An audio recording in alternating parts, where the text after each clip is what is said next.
Plein at Websters Falls, an impressionistic approach. Good morning and thank you for joining me today. I am doing a voiceover today for this video because my audio isn't working very well when I'm outside, especially when we have this beautiful sound of the water cascading down the waterfalls. As you can see, I've begun to block in the bright areas where the highlights are going to be in my painting.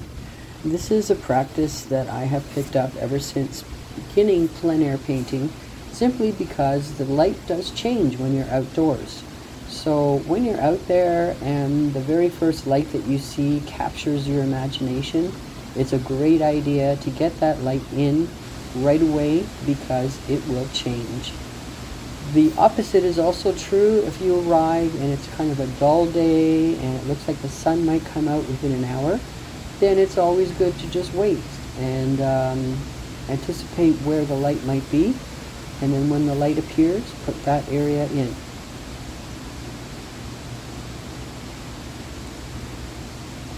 I'm continuing work here, putting in the highlights.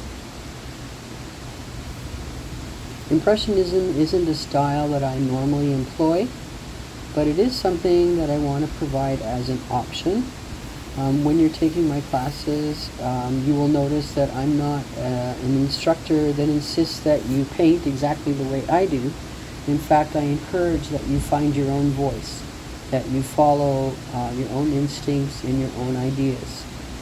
If you're a complete beginner, that might seem a little bit daunting, but at the same time, it gives you the freedom to express your own creative needs.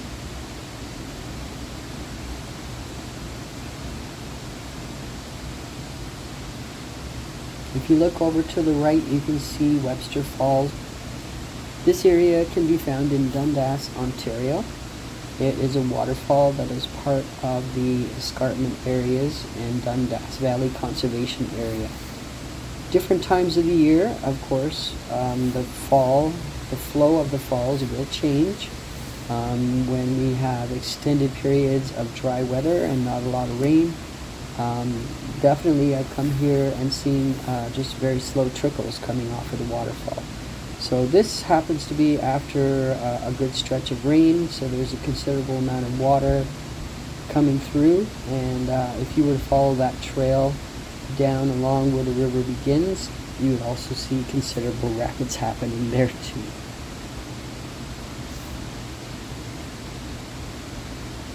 The Hamilton region is known for its waterfalls. We stake a claim of over 100 waterfalls in the area.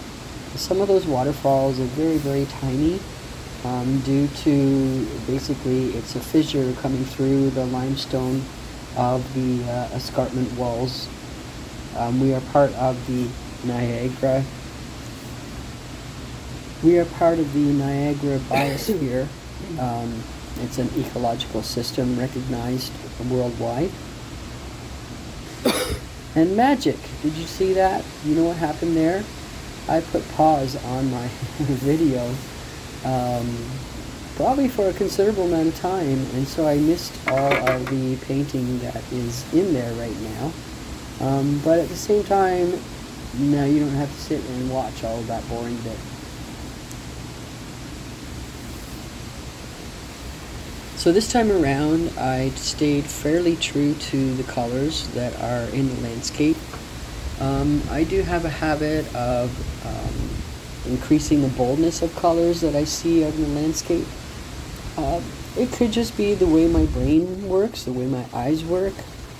As much as I try to fight against it and stay true to the realism that's out there, I always ultimately end up making colors bolder and brighter than what they are in nature. So yeah, the thing is, when you're an artist, it's always good to recognize the tendencies that you have and not necessarily fight with them, but to work with them, because they're just basically a part of who you are as a person. So yeah, why fight against it? We're all individuals, we're all unique. Be the person you are. So at this point, I am just going through the river area and I'm smoothing through some of the marks that I've made to make it feel a little more impressionistic. Impressionistic work tends to have fewer sharp lines and more softness to it.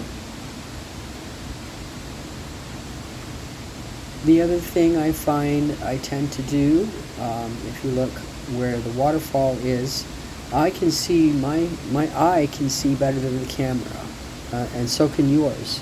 So when you're looking at the waterfall, you can see the chunks of rock behind the water cascading through. And my habit is to paint that in, because for me, that is really part of the waterfall and what causes the waterfall to take the shape that it does. So I put that in. And then sometimes I struggle as far as how much of it I want to keep there.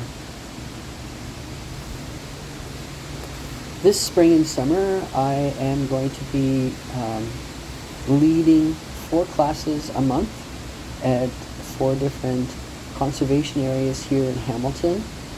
These are all plein air classes, which means they're going to be held outdoors on location. One of the locations is here at Webster Falls. Another one is at Tiffany Falls, which I featured in my previous video. A next video coming up will be at the Hermitage Gatehouse, which is a forested area.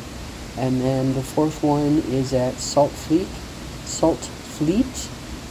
Conservation Area, and that is more of a wetlands area. And I'm very excited to be able to go there very soon.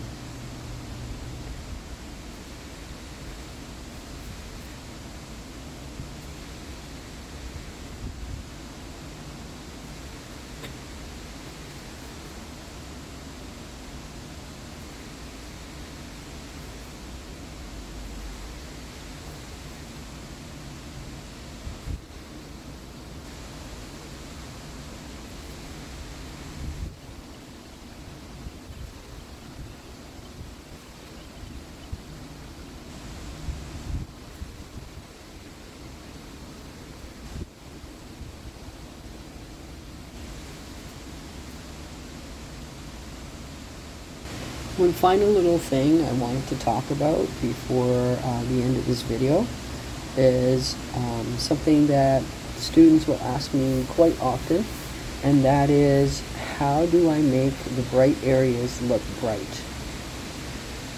Basically, the trick to that is ensuring that you have enough darks, because it's the contrast between the darks and the lights that makes the light pop. So if you've got an area that you really want to highlight and you want the viewer to see, you need to make sure that you've got some really nice deep dark contrasts around that area so that it will pop. If you take a look at the rocks that I have to the left, when I initially laid them in, they were all quite flat. There wasn't too much happening there. But then as soon as I added in the shadows, it provided the form of each of those rocks, and it provided some contrast for the brighter areas that are hitting the light. The same happened with that tree on the center left. The left side of the tree is receiving the majority of the light because the sun is coming from that direction. In order to make that pop, I needed to have the background grass a darker value, as well as the shaded areas of the tree a darker value. And the value is basically means the lightness and darkness of a color or of a hue on your page or your canvas. The trick to any kind of art making is knowing when you have enough. And for me, knowing when I have enough is when I feel that the composition has expressed the emotion that I wanted to express. It's so easy to overwork a painting. And what that simply means is when you overwork it, you end up losing all those random marks that make it a unique piece.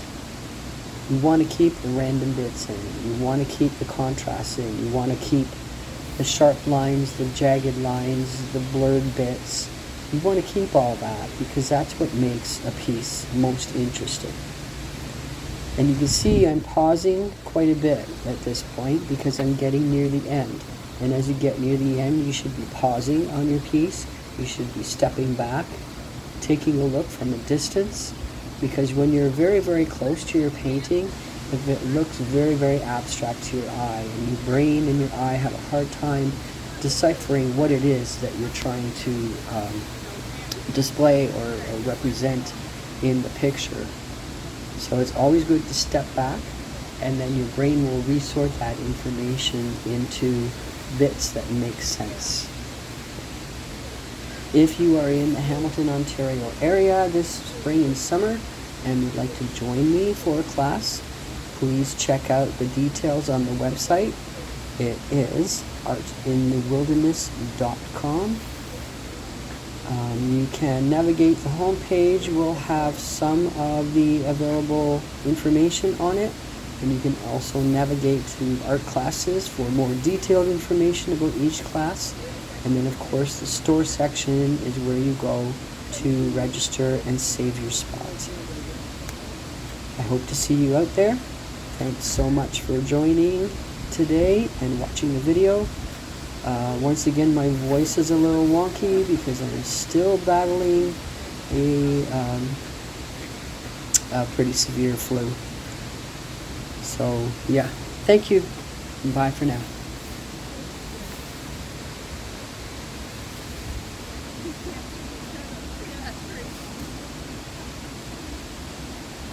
Get it?